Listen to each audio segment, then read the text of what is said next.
दोस्तों आपका भी मैथ में 100 में 100 आएगा पक्का, क्योंकि हमने दोस्तों यह अभियान शुरू किया है और इस अभियान को पूरा करने का लक्ष्य भी रखा है। तो दोस्तों चलिए इसी अभियान को आगे बढ़ाते हैं और इस अभियान को आगे बढ़ाने के क्रम में आज हम मैथ के इम्पोर्टेंट क्वेश्चंस का जो एक सीरीज है उसको लेकर आ गए हैं। तो दोस्तों आपको सबसे पहले बता दें कि हम अपने चैनल पर मैथ के सभी महत्वपूर्ण क्वेश्चनों को लेकर आएंगे। अगर आप हमारे चैनल पर लगातार जुड़े रहें और हमारे सारे वीडियोज को देख लेते हैं तो एग्जाम में पूछे जाने वाले लगभग सभी क्वेश्चनों का सॉल्यूशन हम आपको बता देंगे। दोस्तों मेरा खुद मैथ में 100 में 100 आया है, इसलिए मुझे पता है कि हमें क्या पढ़ना चाहिए और कैसे पढ़ना चाहिए और कितना पढ़ना चाहिए। तो दोस्तों बस आप हमारे साथ जुड़े रहिए, हम अपने चैनल पर वो सारा क्वेश्चन बता देंगे जो एग्जाम में पूछा जाएगा। बस आपको ज़रूरत है हमारे साथ जुड़कर हमारे द्वारा लाए गए सभी वीडियोज़ को पूरा देखने की। और आपको अगर कोई भी डाउट होता है दोस्तों तो हमें कमेंट कीजिए, क्योंकि दोस्तों हमने ठान लिया है कि जिस प्रकार से हमने मैथ में 100 में 100 लाया है हम आपको भी आपके मकसद में कामयाब कराएंगे। और दोस्तों वो हर क्वेश्चन वो हर तरीका आपको बता देंगे जिसकी सहायता से आपका मैथ में 100 में 100 आ जाए। तो चलिए दोस्तों आज के हम VBA क्वेश्चंस को शुरू करते हैं। हमारा सबसे पहला सवाल है दोस्तों, यदि बहुपद f(x) बराबर x² - 3x + 5 के शून्यक अल्फा और बीटा हो तो अल्फा प्लस बीटा का मान होगा। दोस्तों हम आपको सारे क्वेश्चन को पूरी तरीक़ा से विश्लेषण कर देंगे, उसके बाद आपको कोई भी डाउट नहीं रहेगा। चलिए बताते हैं दोस्तों, हमको पता है कि जब कोई बहुपद जो हो ax² + bx + c ax² + bx + c के रूप का होता है तो दोस्तों इसमें जो a का मान होगा, चलिए इसी से इसमें हम देखेंगे तो a का मान 1 हो जाएगा, b का मान हमारा हो जाएगा -3 और c का मान हो जाएगा दोस्तों 5, याद रखिएगा। तो अब हमारा a b c का मान याद हो गया। तो दोस्तों आपको पता होगा कि जो अल्फा प्लस बीटा का मान होता है क्या होता है, अल्फा प्लस बीटा का दोस्तों मान क्या होता है -b/a, याद रखिएगा। अल्फा प्लस बीटा का मान क्या होता है -b/a। तो दोस्तों अगर आप इस क्वेश्चन को ध्यान से देखिएगा तो हमारा b का मान क्या था, -3 था, तो हम यहाँ पर भर देंगे -3, सॉरी दोस्तों यहाँ पर हम भर देंगे -3/a का मान क्या है तो 1, तो हमारा हो जाएगा माइनस माइनस प्लस, तो 3 हमारा आंसर हो जाएगा। तो इस प्रकार से दोस्तों इसका सही जवाब क्या हो जाएगा 3, यानी कि ऑप्शन नंबर ए। चलिए दोस्तों अपने अगले सवाल को देखते हैं। हमारा अगला सवाल है दोस्तों, दो वृत्तों के क्षेत्रफलों का अनुपात 4:9 है तो उनकी त्रिज्याओं का अनुपात होगा। दोस्तों हम आपको यहाँ पर एक बहुत ही महत्वपूर्ण चीज़ बताएंगे, आप उसको ध्यान से सुनिएगा।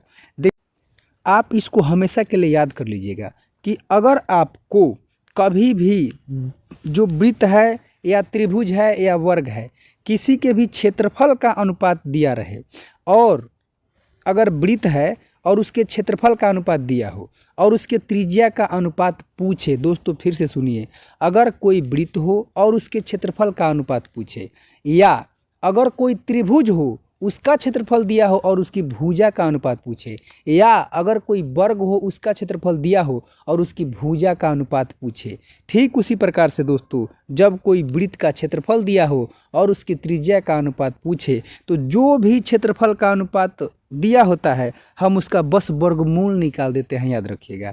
तो यहाँ पर हमारा दिया हुआ है कि जो दो वृत्त है उनका क्षेत्रफल दिया हुआ है 4:9। तो दोस्तों याद रखिएगा हम इसमें कुछ नहीं करेंगे, इनका वर्गमूल निकाल देंगे। तो 4 का वर्गमूल हो जाएगा 2 और 9 का क्या हो जाएगा 3। तो इसका हमारा सीधा सीधा आंसर हो जाएगा 2:3। और दोस्तों अगर आपसे क्वेश्चन पूछता कि दो वृत्तों की त्रिज्याओं का जो अनुपात है वो 2:3 है तो क्षेत्रफल का अनुपात क्या होगा, तो बस हम इनका स्क्वायर कर देते तो क्या आ जाता 4:9। तो ठीक इसी प्रकार से दोस्तों अगर मान लीजिए कि इसमें दिया रहता कि जो दो त्रिभुज है उनके क्षेत्रफल का अनुपात 4:9 है तो भुजा का अनुपात क्या होगा, तो वर्गमूल निकाल देते, 2-3 आ जाता। अगर इसी के जगह पर वर्ग दिया रहता कि उसके क्षेत्रफल का अनुपात 4:9 है तो भुजा का अनुपात क्या होगा, तो बस वर्गमूल निकाल देते, 2:3 आ जाता। चलिए अगले सवाल को देखते हैं दोस्तों। आपको कोई भी डाउट हो आप हमसे पूछिए। अगला सवाल है sec square 45 degree minus tan square 45 degree का मान किसके बराबर होता है। दोस्तों इसमें कुछ नहीं करना है, आप एक फार्मूला जानते होंगे सीधा सीधा कि sec square theta minus tan square theta बराबर 1 होता है। दोस्तों हम फिर बता दें कि हमारा फार्मूला होता है sec square theta minus tan square theta बराबर 1। बस इसी फार्मूला का उपयोग करके आप इसका मान सीधा सीधा 1 बता सकते हैं। तो इसका सही जवाब होगा 1। दोस्तों इसी प्रकार से होता है sine square theta plus cos square theta बराबर 1 और sec square theta minus tan square theta बता दिए। उसके बाद cosec square theta minus cot square theta बराबर 1। दोस्तों ये तीनों फार्मूला आप याद रखिएगा। तो इसका तो एक ये तरीका हो गया। अगर आपको ये फार्मूला याद नहीं है तो क्या कीजिएगा, दोनों के 45 डिग्री का मान रखिएगा, बस बन जाएगा। तो देखिए दोस्तों सेक 45 का मान क्या होता है, तो याद रखिएगा सेक 45 का मान होता है √2। इसका स्क्वायर करेंगे माइनस tan 45 का 1 होता है तो स्क्वायर, √2 का स्क्वायर करेंगे, स्क्वायर से रूट कट जाएगा तो 2 में से 1 जाएगा तो कितना आ जाएगा हमारा 1। तो दोनों प्रकार से वही आएगा। लेकिन मान लीजिए दोस्तों यहाँ पर तो 45 डिग्री दिया है तो ऐसे बना दिए, लेकिन अगर यहाँ पर अगर थीटा ही दिया होता तो क्या करते, बस सीधा लगा देते sec square theta minus tan square theta बराबर फार्मूला क्या होता है 1 होता है, याद रखिएगा। चलिए दोस्तों अपने अगले सवाल को देख लेते हैं। अगला सवाल बोल रहा है बिंदु 2, 3 और -2, 3 के बीच की दूरी ज्ञात करें। बस दोस्तों कुछ नहीं करना है, इसमें दूरी सूत्र लगा देना है। क्या करना है, दूरी सूत्र लगा देना है। आपको पता होगा दोस्तों कि जो इसमें पहला होता है वो क्या होता है x1, ये होगा y1, ये हो जाएगा x2 और ये हो जाएगा हमारा y2। किसी भी बिंदु में दोस्तों अगर किसी बिंदु का निर्देशांक दिया हो तो उसमें जो पहला टर्म होता है वह x अक्ष का मान होता है, दूसरा टर्म y अक्ष का मान होता है, याद रखिएगा। तो बस हमारा दूरी सूत्र होता है √x2 माइनस x1 का square plus y2 minus y1 का स्क्वायर। बस इसी फार्मूला पर बना देंगे। चलिए इसके आगे देख लेते हैं। अब हमारा हो जाएगा इसी फार्मूला के ऊपर, देखिए तो हमारा x2 का मान कितना दिया हुआ है, x2 का मान -2 है तो -2 x1 -2 का स्क्वायर प्लस, अब देखिए y2 का मान कितना है 3 फिर -3 का स्क्वायर रूट अंडर होता है तो रूट अंडर, तो -2 कितना हो जाएगा दोस्तों -4 का स्क्वायर प्लस 3 में से 3 जाएगा 0 का स्क्वायर तो 0 हो जाएगा। उसके बाद हमारा हो जाएगा -4 का स्क्वायर करेंगे तो कितना आ जाएगा 16 प्लस 0, इस पे रूट रहेगा दोस्तों 16 0 16 ही होगा तो वर्गमूल निकालेंगे तो कितना आ जाएगा 4। तो इसके बीच की दूरी कितनी आ गई 4। कुछ नहीं है दोस्तों, बस आप ध्यान से समझते चलिएगा, आपका सारा क्वेश्चन सही होगा। चलिए अगले सवाल को देख लेते हैं। बोल रहा है दोस्तों किसी वृत्त के बाह्य बिंदु से कितनी स्पर्श रेखाएं खींची जा सकती है। बोल रहा है दोस्तों किसी वृत्त के बाह्य बिंदु से कितनी स्पर्श रेखाएं खींची जा सकती है। चलिए आपको हम खींच के दिखाते हैं। मान लीजिए यह कोई वृत्त है, बोल रहा है इस पर किसी बाह्य बिंदु से, यह एक बाह्य बिंदु है वह है P।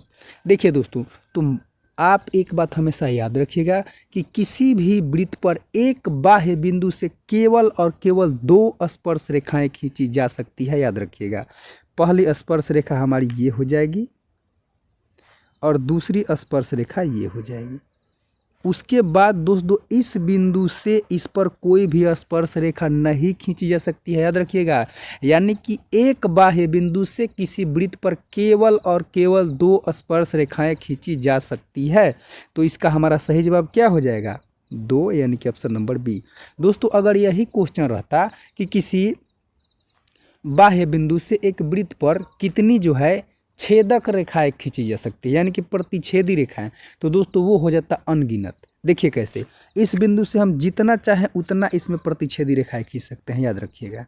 तो प्रतिच्छेदी रेखाएं पूछेगा एक बिंदु से तो अनंत, लेकिन अगर पूछेगा स्पर्श रेखा तो केवल और केवल 2, इस बात को याद रखिएगा। चलिए दोस्तों अपने अगले सवाल को देख लेते हैं। बोल रहा है कुछ आंकड़े दिए हुए हैं, बोल रहा है कि माध्यिका निकाले। देखिए दोस्तों, माध्यिका निकालने के लिए कुछ नहीं किया जाता है, हम जो बता रहे हैं उसको बस ध्यान से सुनिए। जो जो आंकड़ा दिया है सबसे पहले इसको आरोही क्रम में सजाइए, यानी कि बढ़ते क्रम में, यानी कि सबसे पहले सबसे छोटा, उसके बाद उससे बड़ा, उसके बाद उससे बड़ा, ऐसे ऐसे करके इसको सजाइए। तो चलिए इसको सजा लेते हैं। तो इसमें हमारा सबसे छोटा क्या आ जाएगा 7, उसके बाद क्या आ जाएगा 8, उसके बाद क्या आ जाएगा 7, 8 के बाद 9 है दोस्तों, 9 के बाद है हमारा 10, 10 के बाद है हमारा 11, 11 के बाद है दोस्तों 12, 12 के बाद है 15। 6 नहीं है दोस्तों, 6 तो हमारा क्वेश्चन का नंबर है। तो कितना है इसमें देखिए 1 2 3 4 5 6 7, यहाँ पे 1 2 3 4 5 6 7। तो देखिए दोस्तों, अब इसमें जो सबसे बीच वाला होगा ना वही माध्यिका हो जाएगा, याद रखिएगा, जो सबसे बीच वाला होगा वो माध्यिका हो जाएगा। तो इसमें देखिए 3 इधर से हटा दें, 7 8 9 को हटा दें, इधर से भी 11 12 15 को हटा दें, तो बीच में क्या रहा है 10। तो इसका माध्यिका क्या हो जाएगा दोस्तों 10। बस आपको एक ही चीज़ याद रखना है कि जब भी माध्यिका पूछे ना तो जो आंकड़ा दिया रहेगा, संख्या दिया रहेगा, उसको हम बढ़ते क्रम में सजा देंगे, यानी कि सबसे छोटा, उसके बाद उससे बड़ा, उसके बाद उससे बड़ा करके सजा देंगे। तो सही जवाब हो जाएगा हमारा ऑप्शन नंबर ए। इसके बाद चलिए अपने अगले सवाल को देखते हैं।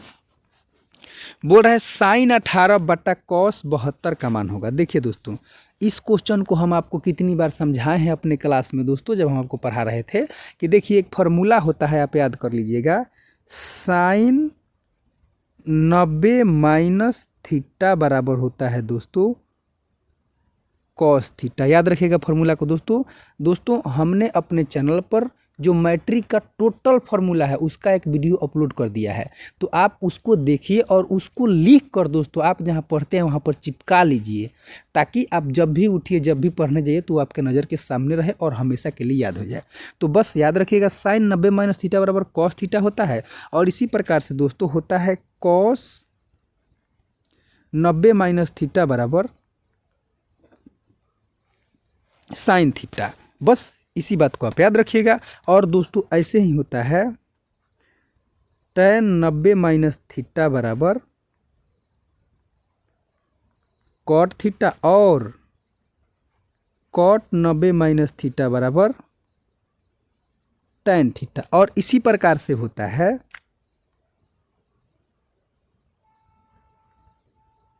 सेक 90 - थीटा बराबर कॉसेक थीटा, और कॉसेक 90 - थीटा बराबर सेक थीटा। बस इसी को याद रखिएगा। तो देखिए हमारा यहाँ पे क्या दिया हुआ है, दिया है साइन 18/cos 72। देखिए दोस्तों, इसमें किसी एक को भी या तो साइन को कॉस में बदल दीजिए, नहीं तो कॉस को साइन में बदल दीजिए, बस बन जाएगा। मान लीजिए कि साइन 18 को हम चाहे तो लिख सकते हैं ना कि साइन 90 - 72 आराम से लिख सकते हैं। अब आटा कॉस 72 तो पहले से है। अब देखिए साइन 90 - थीटा क्या होता है कॉस थीटा, तो ये हमारा हो जाएगा कॉस 72। अब आटा पहले से क्या है कॉस 72, तो कट जाएगा तो बराबर 1 हमारा आंसर हो जाएगा। तो याद रखिएगा इसका सही जवाब क्या होगा 1, यानी कि ऑप्शन नंबर बी हमारा बिल्कुल सही जवाब है। चलिए दोस्तों अपने अगले सवाल को देखते हैं। बोल रहा है एक पासा फेंकने पर एक अभाज्य संख्या आने की प्रायिकता क्या है। देखिए दोस्तों, हम आपको प्रायिकता इतना अच्छा से अपने चैनल पर पढ़ाए हैं कि अगर आपको उसको एक बार भी देखे होते तो इस क्वेश्चन में कोई दिक्कत नहीं होता। चलिए आपको बताते हैं। देखिए क्या होता है, जब हम एक पासा फेंकते हैं तो सबसे पहले आपको बता दें कि पासा क्या होता है और पासे पे क्या क्या होता है। दोस्तों आप लूडो का गोटी देखे होंगे, उसी को पासा कहते हैं। उस पर कितना नंबर अंकित होता है, तो देखिए 1 रहता है, फिर 2, फिर 3, फिर 4, फिर 5 और 6, यही रहता है दोस्तों, याद रखिएगा। अब हम क्या करेंगे दोस्तों इसको बनाने के लिए कि कुल कितना नंबर है गिनिए, 1 2 3 4 5 6, तो नीचे रख देंगे 6। दोस्तों प्रायिकता में हमेशा कुल को नीचे रखते हैं। और उसके बाद बोल रहा है कि एक अभाज्य संख्या आने की प्रायिकता। आप बताइए कि इसमें अभाज्य संख्या कौन कौन है। पहली अभाज्य संख्या तो 2 है, उसके बाद 3 है और उसके बाद 5 है।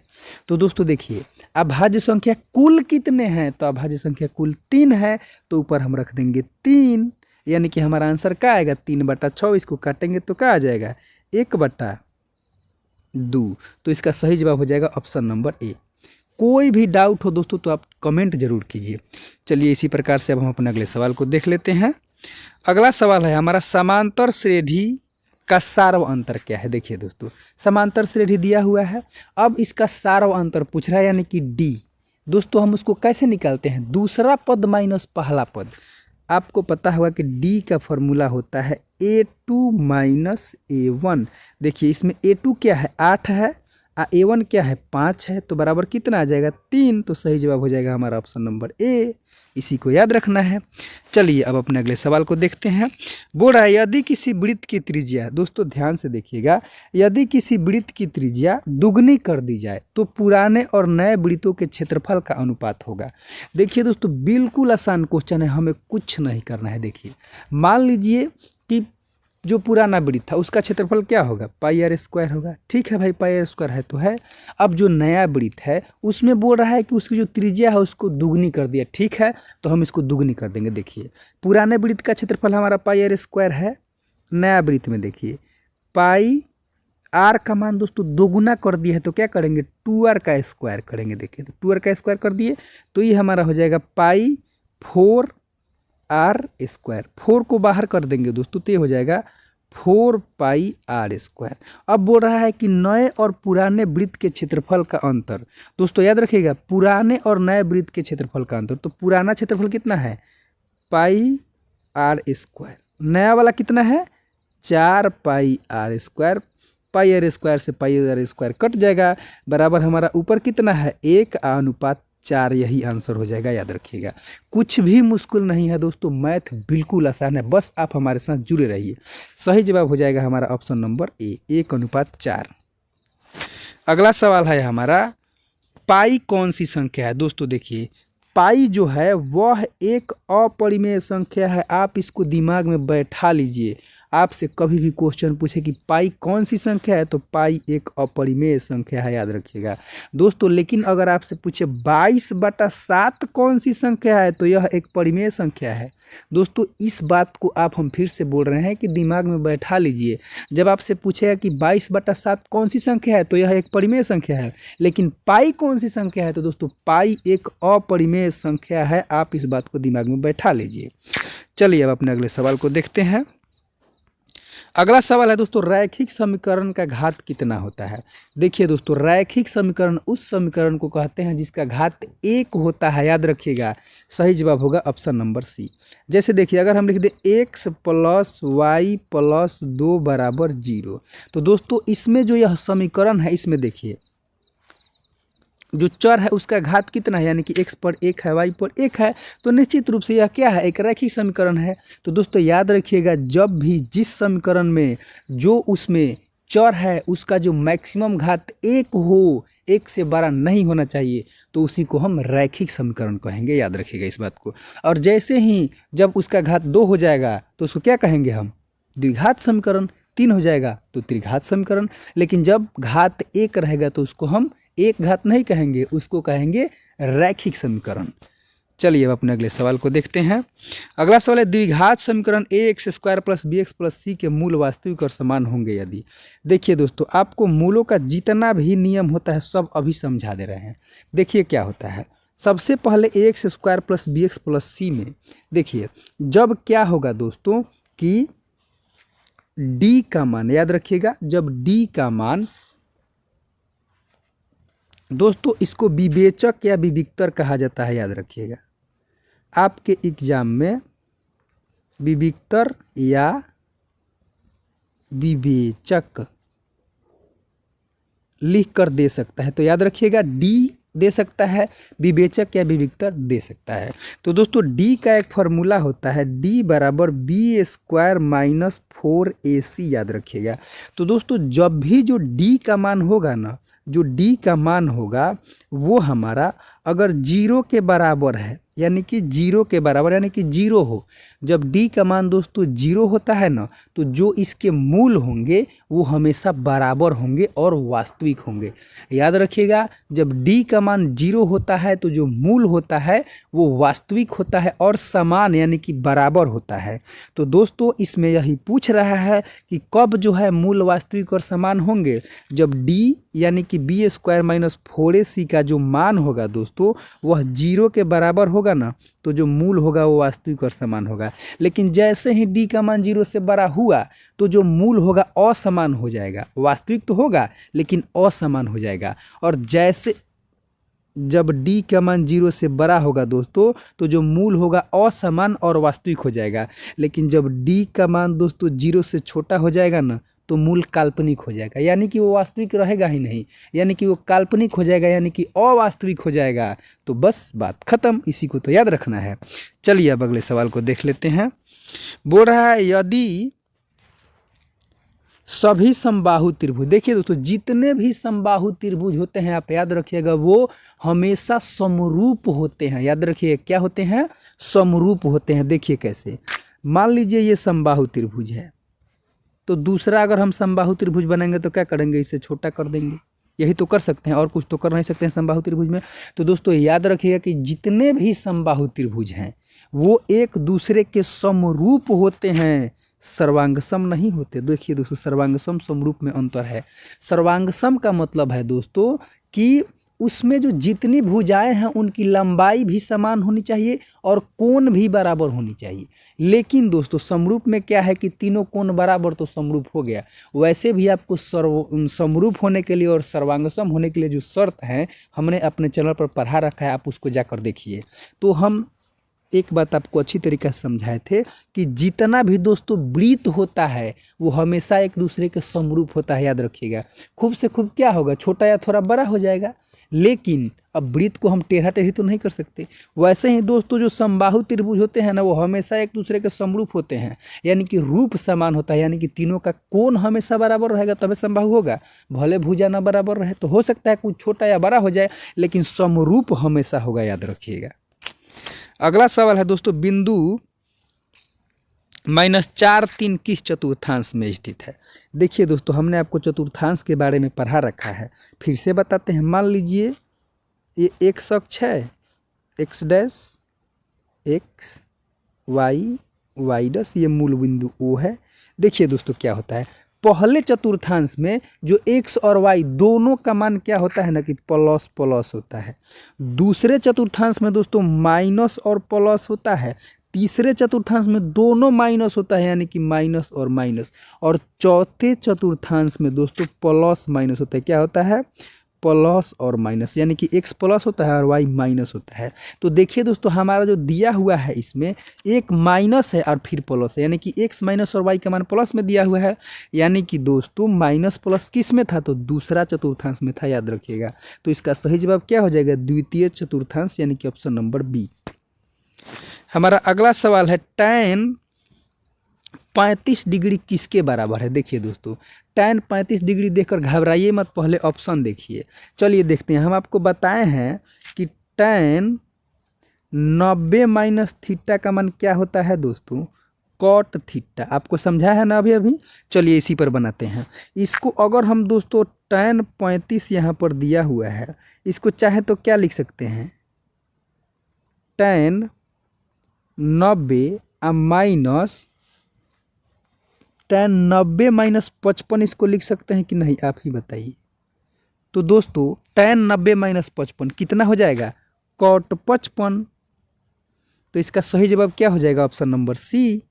तो दोस्तों सबसे पहले क्वेश्चन देखिएगा तो घबराना नहीं है, उसके ऑप्शन को देखिए कि वो किस रूप में पूछ रहा है। अगले सवाल को देखते हैं, किसी निश्चित घटना की प्रायिकता कितनी होती है।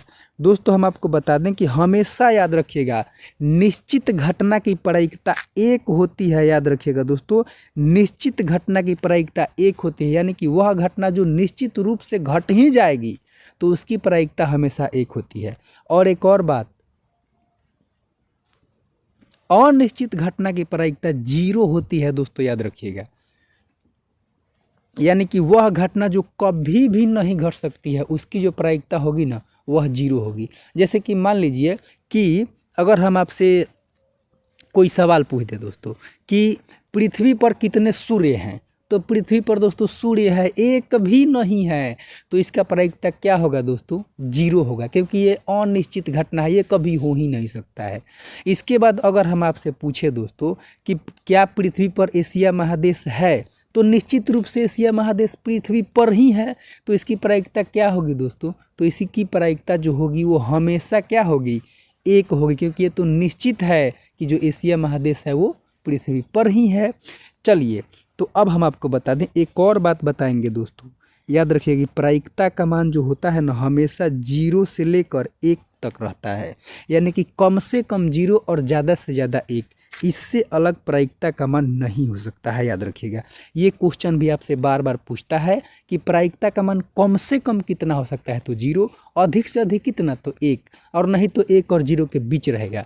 दोस्तों कभी भी प्रायिकता का मान 0 से छोटा यानी कि माइनस में नहीं होगा और 1 से बड़ा नहीं होगा, और जो निश्चित घटना होती है उसकी प्रायिकता हमेशा 1 होती है। याद रखिएगा। देखिए दोस्तों, आपसे क्वेश्चन कितना बार ऐसे भी पूछ देता है, कुछ आपको ऑप्शन देगा, बोलेगा कि इसमें से कौन किसी घटना की प्रायिकता नहीं हो सकती। जैसे देखिए, आपको दे देगा 1/2, 3/4, 5/6, 4/3, और आपको बोलेगा कि बताइए इसमें से कौन किसी घटना की प्रायिकता नहीं हो सकती है। बस आप चेक कीजिएगा कौन 1 से बड़ा है या 0 से छोटा है, वही ना नहीं होगा। देखिए 1/2 0 1 के बीच है, ये तो होगा। 3/4 भी होगा, 5/6 भी होगा, कहे कि 0 1 के बीच है। लेकिन 4/3 दोस्तों 1 से ज़्यादा हो जाएगा, तो ये किसी घटना की प्रायिकता नहीं हो सकती है। अभी हम आपको एक क्वेश्चन दे रहे हैं, आप इसको कमेंट में बताइएगा कि किसी घटना की प्रायिकता हो सकती है कि नहीं, और कौन नहीं हो सकती है। देखिए हम आपको ऑप्शन दे रहे हैं, 1/6, 6/7, 7/10 और 7/5। आपको इसमें बताना है कि कौन किसी घटना का प्रायिकता नहीं हो सकता है। आप कमेंट जरूर कीजिएगा। चलिए अपने अगले सवाल को देख लेते हैं। बोल रहा है गोले का आयतन का सूत्र। दोस्तों हम आपको फार्मूला के सीरीज में सारे फार्मूला को बता रखे हैं, आपसे फिर रिक्वेस्ट कर रहे हैं कि आप जितना भी मैट्रिक में फार्मूला है ना, उसको निश्चित रूप से याद करके जाइएगा, क्योंकि 15 से 20 जो क्वेश्चन होता है ना दोस्तों, वो डायरेक्ट फार्मूला पर रहता है। या तो सीधा फार्मूला पूछ देगा, नहीं तो उस फार्मूला को लगा कर निकालने के लिए आपके लिए दे देगा। तो हम आपसे रिक्वेस्ट कर रहे हैं कि आप सारा फार्मूला जरूर याद करके जाइएगा। तो देखिए, जो गोला का आयतन होता है उसका जो फार्मूला होता है वो होता है 4/3 पाई आर क्यू। याद रखिएगा, गोले का आयतन का फॉर्मूला होता है 4/3 पाई आर क्यू। अर्धगोला रहेगा तो 2/3 पाई आर क्यू। बस चलिए अगले सवाल को देख लेते हैं। बोल रहा है कुछ आंकड़ा दिया हुआ है और बोल रहा है कि इसका बहुलक बताइए। देखिए दोस्तों, बहुलक बताने का बिल्कुल आसान तरीका है कि जितना भी आंकड़ा है ना, जो संख्या उसमें सबसे ज़्यादा बार आया है वही उसका बहुलक है। देखिए इसमें सबसे ज़्यादा बार क्या आया है दोस्तों? 1 तो 2 बार आया है, 0 1 के बार आया है, और 3 जो है वो 3 बार आ गया है। 1 2 3, तो बहुलक क्या होगा इसका? निश्चित रूप से 3 होगा। याद रखिएगा। चलिए अगले सवाल को देख लेते हैं। यदि कौसे बराबर 1/2 तो ए का मान क्या होगा? देखिए दोस्तों, हम बिल्कुल आसान तरीका से समझाएंगे, आप बस आराम से समझिएगा। हम फिर बोल रहे हैं दोस्तों कि मेरा खुद मैथ में 100 में 100 आया है। हम आपको जैसे पढ़ा रहे हैं, जो जो समझा रहे हैं, जो जो पढ़ा रहे हैं, बस आपको उसको पढ़ लीजिए। आपका सारा क्वेश्चन एग्जाम में गारंटी के साथ सही होगा। देखिए कौसे बराबर 1/2 दिया है, तो हम लिखेंगे यहाँ पर कौसे बराबर 1/2। उसके बाद फिर कौसे बराबर, दोस्तों 1/2 कौस में कितना का मान होता है बताइए तो आपको पता होगा कि दोस्तों कि जो 1/2 होता है ना, वो कौस में मान होता है 60 डिग्री का। तो कौस 60 डिग्री, तो अब कौस कौस तो कट गया, तो ए बराबर कितना आ जाएगा हमारा? 60 डिग्री। तो सही जवाब क्या हो जाएगा? Option number B. कोई भी दिक्कत हो आप हमसे कमेंट में जरूर पूछिए। चलिए अगले सवाल को देखते हैं। 2 क्रमिक सम संख्याओं का मौसा होगा। दोस्तों आप याद रखिएगा कि 2 क्रमिक सम संख्याओं का मौसा जो होता है वो हमेशा 2 ही होता है। याद रखिएगा, ऑप्शन नंबर बी। अब पूछिए कैसे? देखिए मौसा पहले क्या होता है दोस्तों? मौसा वह होता है, मान लीजिए कि कोई कुछ संख्या है, जैसे कि 16 20, मान लीजिए 2 संख्या है। अब इसका मौसा क्या होगा? मौसा दोस्तों वह संख्या होगा जो इन दोनों संख्याओं में भाग लग जाएगा और सबसे बड़ी संख्या जो इन दोनों संख्याओं को काट दे। दोस्तों याद रखिएगा, नाम ही है महत्तम समापवर्तक, मतलब कि सबसे बड़ी संख्या जो दोनों संख्याओं को काट दे, या दो से ज़्यादा भी संख्या रहेगा तो सबसे बड़ी संख्या जो उन सभी संख्याओं को काट दे उसी को हम मस कहते हैं, याद रखिएगा। तो दोस्तों जब भी हम कोई क्रमागत सम संख्या लेंगे जैसे 20 और 22, तो दोस्तों निश्चित रूप से किससे कटेंगे? दोस्तों ये दो के अलावा और किसी से ऐसा संख्या नहीं होगा जिससे ये दोनों कट जाएंगे। तो हमेशा याद रखिएगा कि दो जो क्रमागत सम संख्या होगा ना, वो केवल और केवल दो से ही कटेगा। इसीलिए दोस्तों इसका जो मस होता है ना, वो 2 होता है, याद रखिएगा। चलिए अगले सवाल को देख लेते हैं। अगला सवाल है, बाह्य स्पर्श करने वाले दो वृत्तों के उभयनिष्ठ स्पर्श रेखाओं की संख्या कितनी होगी? देखिए दोस्तों बताते हैं। सबसे पहले जो क्वेश्चन दिया हुआ है आप उसको 2 बार पढ़िए, जो दिया है आप उसको एक बार बनाइए, दिमाग में सोचिए, उसके बाद आप जो आंसर है उसको टिक कीजिए। देखिए आपको बताते हैं, बोल रहा है इसमें कि बाह्य स्पर्श करने वाले दो वृत्तों के उभयनिष्ठ स्पर्श रेखाओं की संख्या। देखिए बाह्य स्पर्श मतलब कि एक वृत्त ये होगा, उसके बाद दोस्तों दूसरा वृत्त ठीक इसको स्पर्श करके ये होगा। अब पूछ रहा है कि उभयनिष्ठ स्पर्श रेखा। देखिए सबसे पहले तो एक ये है उभयनिष्ठ स्पर्श रेखा, दूसरा ये भी है, दोनों को टच कर रहा है, और तीसरा ये है। याद रखिएगा दोस्तों, जब दो वृत्त एक दूसरे को बाह्य स्पर्श करेंगे तो हमेशा उसमें 3 उभयनिष्ठ स्पर्श रेखाएं होती है। याद रखिएगा 3 उभयनिष्ठ स्पर्श रेखाएं होती है। सही जवाब होगा ऑप्शन नंबर सी। दोस्तों एग्जाम में ऐसे क्वेश्चन पूछे जाते हैं, इसलिए आप इसको ध्यान से समझिए। अगला सवाल बोल रहा है 1/√3 किसका मान है? देखिए दोस्तों 1/√3 किसका मान होता है? तो हम आपको दोस्तों अपने चैनल पर जो यह त्रिकोणमितीय अनुपात का सारणी है, इसको याद करने का बहुत ही बढ़िया सरल उपाय बताए हैं। आप एक बार उसको देखिए, आपको ये पूरा दिमाग में बैठ जाएगा। तो दोस्तों 1/√3 मान होता है, याद रखिएगा, tan 30 डिग्री का या cot 60 डिग्री का। तो इसमें कौन दिया हुआ है? tan 30 दिया है, तो tan 30 इसका आंसर हो जाएगा ऑप्शन नंबर बी। अगला सवाल है हमारा, प्रथम 5 प्राकृत संख्याओं का माध्य होगा। देखिए दोस्तों इस बार माध्य पूछ रहा है। हम आपको माध्य निकालने का तरीका दोस्तों बिल्कुल आसान बता रहे हैं, बस आप ध्यान से समझिएगा। देखिए माध्य कैसे निकाला जाता है। तो दोस्तों जितनी संख्याओं का माध्य निकालने के लिए बोलेगा ना, आप कुछ मत कीजिएगा, बस उस सब को जोड़ दीजिएगा और जितना संख्या दिया रहेगा उससे भाग कर दीजिएगा, माध्य निकल जाएगा। अब प्रथम प्राकृत संख्या। दोस्तों प्राकृत संख्या हम आपको बताए हैं कि 1 से शुरू होने वाले गिनती की संख्याओं को प्राकृत संख्या कहते हैं। तो 5 गो को, तो दोस्तों पाँचों को जोड़िए, 1 + 2 + 3 + 4 + 5। अब प्रथम 5 प्राकृत संख्या तो हो गया। अब इसमें भाग कितना से करेंगे? 5 से। काहे कि क गो प्राकृत संख्या का बात कर रहा है, 5 गो का ना, तो 5 से भाग कर दीजिए। अब जोड़िए, 1 × 2 = 3 × 3 = 6 × 4 = 10 × 5 = 15, तो आएगा 15/5। काटेंगे तो क बार में? 3 बार में। तो इसका आंसर क्या आ जाएगा? 3, यानी कि ऑप्शन नंबर बी।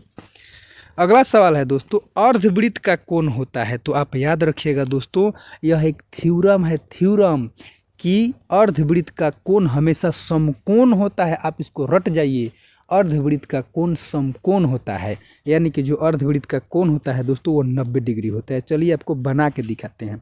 मान लीजिए यह कोई वृत्त है, तो यह अर्धवृत्त हुआ। अब इसमें आप जितना कोण बनाइए वो सब 90 डिग्री होगा, जितना कोण बनाइए वो सब 90 डिग्री होगा, जितना कोण बनाइए वो सब 90 डिग्री होगा। कितना ही कोण बनाइएगा तो 90 डिग्री ही होगा। तो बस आपको याद रखना है कि अर्धवृत्त का कोण हमेशा समकोण होता है, यानी कि 90 डिग्री होता है। अगला सवाल है हमारा, द्विघात बहुपद के शून्यक की अधिकतम संख्या होती है। दोस्तों देखिए आपको हम यहाँ पर एक बहुत ही महत्वपूर्ण बात बताएंगे, आप इसको अपने दिमाग में बैठा लीजिएगा कि हमेशा जो द्विघात बहुपद होता है ना, उसका शून्यक का संख्या 2 होता है। दोस्तों अगर द्विघात बहुपद है तो 2 शून्यक होगा, त्रिघात बहुपद है तो 3 शून्यक होगा, और चतुर्थ घात बहुपद है तो 4 शून्यक होगा। याद रखिएगा, द्विघात बहुपद यानी कि जिसका घात 2 रहेगा तो 2 शून्यक, त्रिघात रहेगा तो 3 शून्यक, चतुर्थ घात रहेगा तो 4 शून्यक, और उसके बाद 5 घात वाला रहेगा तो 5 शून्यक, 6 घात वाला रहेगा तो 6 शून्यक, 7 घात वाला रहेगा तो 7 शून्यक। बस, तो द्विघात बहुपद पहले ही बोल रहा है, तो द्विघात बहुपद में कितने शून्यक? 2। जैसे कि आप कभी बहुपद देखते होंगे कि ax² plus bx plus c कौन बहुपद है दोस्तों? द्विघात का है कि इसका घात क्या है? मैक्सिमम 2 है। तो इसमें कौ गो शून्यक होता है? 2 गो अल्फा और बीटा। आप तो ये द्विघात बहुपद में पढ़े ही हैं। अगला सवाल है चक्रीय चतुर्भुज के सम्मुख कोणों का योगफल। दोस्तों यह भी एक थ्योरम है, वृत्त में याद रखिएगा कि जो चक्रीय चतुर्भुज होता है ना, उसका जो सम्मुख कोणों का योगफल होता है हमेशा 180 डिग्री होता है। कितना होता है? तो 180 डिग्री। चलिए आपको सबसे पहले चक्रीय चतुर्भुज बना कर दिखाते हैं। देखिए दोस्तों, यह कोई वृत्त है और वैसा चतुर्भुज जिसका चारों जो कोण है ना वह वृत्त पर हो, वही चक्रीय चतुर्भुज होता है।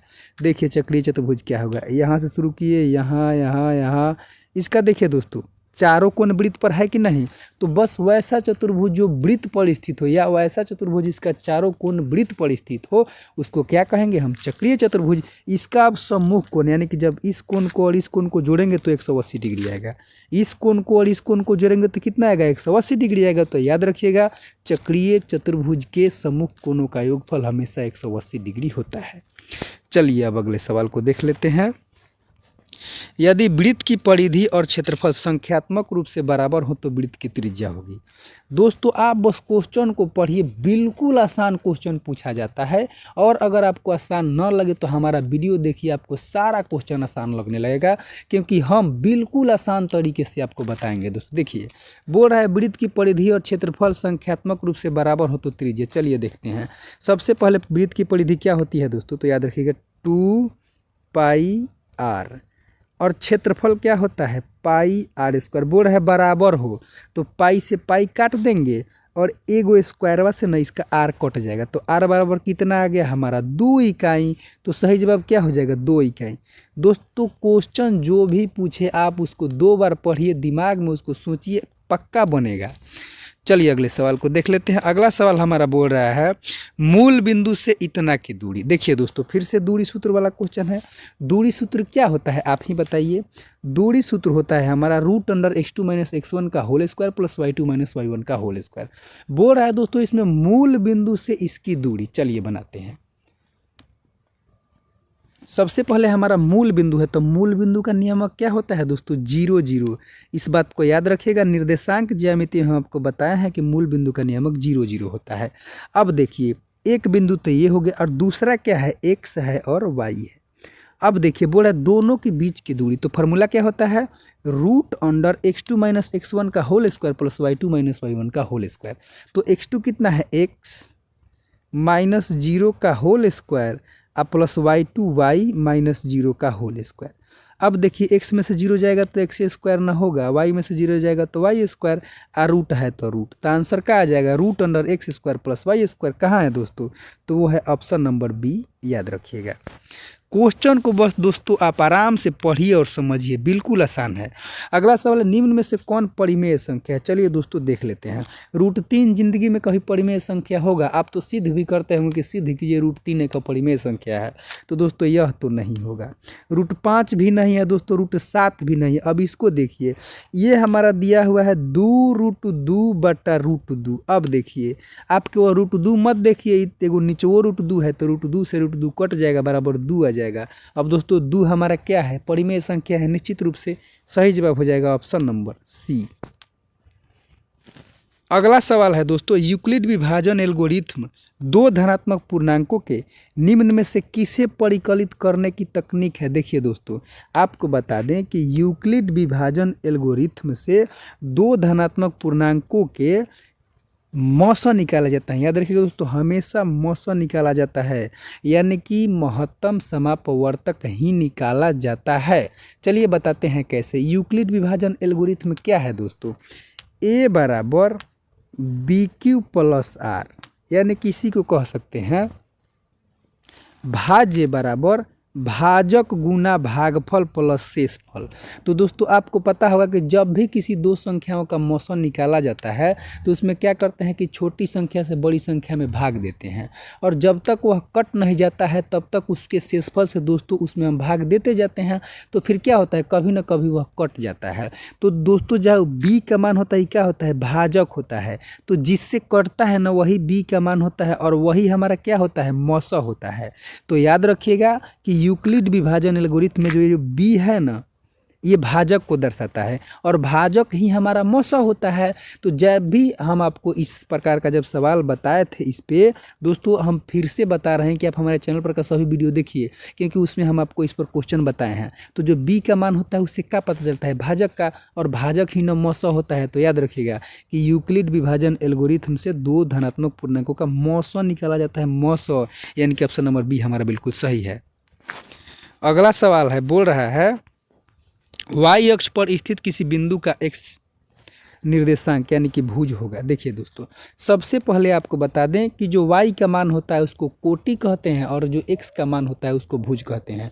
फिर से बता दें कि x अक्ष का जो मान होता है उसको भुज कहते हैं, y अक्ष के मान को कोटि कहते हैं। चलिए अब बोल रहा है दोस्तों, देखिए आपको बना कर दिखा रहे हैं। मान लीजिए y है, y डैश है, x है, x डैश है। अब बोल रहा है कि y अक्ष पर स्थित किसी बिंदु का x निर्देशांक यानी कि भुज होगा। देखिए y अक्ष पर स्थित है मतलब कि यहाँ यहाँ यहाँ यहाँ कहीं हो सकता है, या यहाँ यहाँ यहाँ यहाँ नीचे हो सकता है। अब देखिए जब इधर होगा तो x का मान कुछ होगा। x का मान दोस्तों तभी होगा जब बिंदु थोड़ा सा भी इधर हो, थोड़ा सा भी इधर हो, लेकिन वो सीधा वो इस अक्षवे पर है। तो जब भी इस अक्ष पर होगा दोस्तों तो y का कुछ ना कुछ मान तो होगा, लेकिन x का मान 0 होगा। याद रखिएगा, जब भी कोई बिंदु y अक्ष पर होगा तो x अक्ष का मान 0 होगा। वैसे ही जब भी कोई बिंदु x अक्ष पर होगा तो y अक्ष का मान 0 होगा। आप इस बात को ध्यान में बैठा लीजिए। तो चलिए दोस्तों, तो इसका सही जवाब क्या हो जाएगा, 0। यही आपसे अगर सवाल पूछे कि जब कोई बिंदु y अक्ष पर हो तो उसके भुज का मान क्या होगा, 0 होगा। वैसे ही जब कोई बिंदु x पर हो तो अक्ष पर हो तो उसके कोटि का मान क्या होगा, 0 होगा। चलिए अपने अगले सवाल को देखते हैं। अगला सवाल है हमारा, दो समरूप त्रिभुजों की भुजाएं 4:9 के अनुपात में है, इन त्रिभुजों के क्षेत्रफलों का अनुपात। दोस्तों इस पर हम पहले क्वेश्चन बताए हैं ना आपको कि जब दो जो वृत्त है उसके जब क्षेत्रफल का अनुपात दिया है तो जो उसका त्रिज्या का अनुपात क्या होगा, उसका वर्गमूल निकाल देंगे। वैसे ही ये भी है, जब दो समरूप त्रिभुज के क्षेत्रफल का अनुपात दिया रहेगा ना दोस्तों, तो कुछ नहीं करना है। अगर उसके क्षेत्रफल का अनुपात दिया है, भुजा का पूछेगा तो उसका वर्गमूल निकाल देंगे। और अगर उसके भुजा का अनुपात दिया है दोस्तों तो आपको बताया है कि जब उसके क्षेत्रफल का अनुपात निकालना हो तो इसको वर्ग कर देंगे, यानी कि स्क्वायर कर देंगे। तो 4:9 का स्क्वायर करेंगे तो कितना हो जाएगा, 16:81। तो बस आप इसी को याद रखिएगा कि जब भी भुजा का अनुपात दिया हो और क्षेत्रफल का अनुपात पूछ रहा हो तो स्क्वायर कर देंगे, और जब जब क्षेत्रफल का अनुपात दिया हो और भुजा का अनुपात पूछ रहा हो तो वर्गमूल निकाल देंगे। तो सही जवाब हो जाएगा ऑप्शन नंबर सी, यानी कि 16:81। अगला सवाल है हमारा दोस्तों, 1 + tan² बटा 1 + cot² का मान किसके बराबर है। देखिए दोस्तों, दिया है 1 + tan² बटा 1 + cot²। इसके पहले दोस्तों हम आपको 3 फार्मूला बताए हैं, चलिए पहले उसको बताते हैं। हम आपको बताए हैं कि sin² थीटा + cos² थीटा बराबर 1, उसी प्रकार से sec² theta minus tan² theta बराबर 1। इसी से दोस्तों देखिए, जब tan² थीटा उधर जाएगा तो क्या हो जाएगा, 1 + tan² थीटा बराबर क्या हो जाएगा, sec² थीटा। यही sec² थीटा हम 1 + tan² थीटा की जगह पर रखेंगे दोस्तों, याद रखिएगा। इसी प्रकार से फार्मूला हम आपको बताए हैं कि cosec² theta minus cot² theta बराबर 1। तो फिर माइनस cot² थीटा उधर जाएगा तो क्या हो जाएगा, 1 + cot² थीटा। तो हो जाएगा 1 + cot² थीटा बराबर cosec² थीटा। अब दोस्तों 1 + cot² थीटा की जगह पर हम cosec² थीटा रख देंगे। देखिए 1 + tan² थीटा की जगह पर क्या आया था, तो सेक स्क्वायर थीटा बटा 1 प्लस कॉट स्क्वायर थीटा की जगह पर क्या रखेंगे, कॉसेक स्क्वायर थीटा। दोस्तों आपको पता है कि सेक बटा कॉसेक क्या होता है, टैन होता है। दोस्तों हमने आपको त्रिकोणमिति के बारे में पूरा अच्छा तरीका से विश्लेषण करके अपने चैनल पर डाला है, आप उसको जरूर देखिए। तो सेक बटा कॉसेक क्या हो जाएगा, टैन स्क्वायर बराबर हमारा आ जाएगा टैन स्क्वायर थीटा। तो याद रखिएगा इसका सही जवाब क्या हो जाएगा, ऑप्शन नंबर डी, यानी कि टैन स्क्वायर थीटा। चलिए दोस्तों, तो वीडियो ज़्यादा लंबा हो जाएगा, इसलिए हम इस जो सीरीज है इसको यहीं पर बंद करते हैं। लेकिन आप हमारे चैनल को सब्सक्राइब कर दीजिए, वीडियो को लाइक और शेयर कीजिए, ताकि जैसे ही हम नया वीडियो डालेंगे आपके पास जल्दी ही पहुंच जाएगा और आपके पास उसका नोटिफिकेशन चला जाएगा। थैंक यू दोस्तों, मिलते हैं अगले वीडियो में।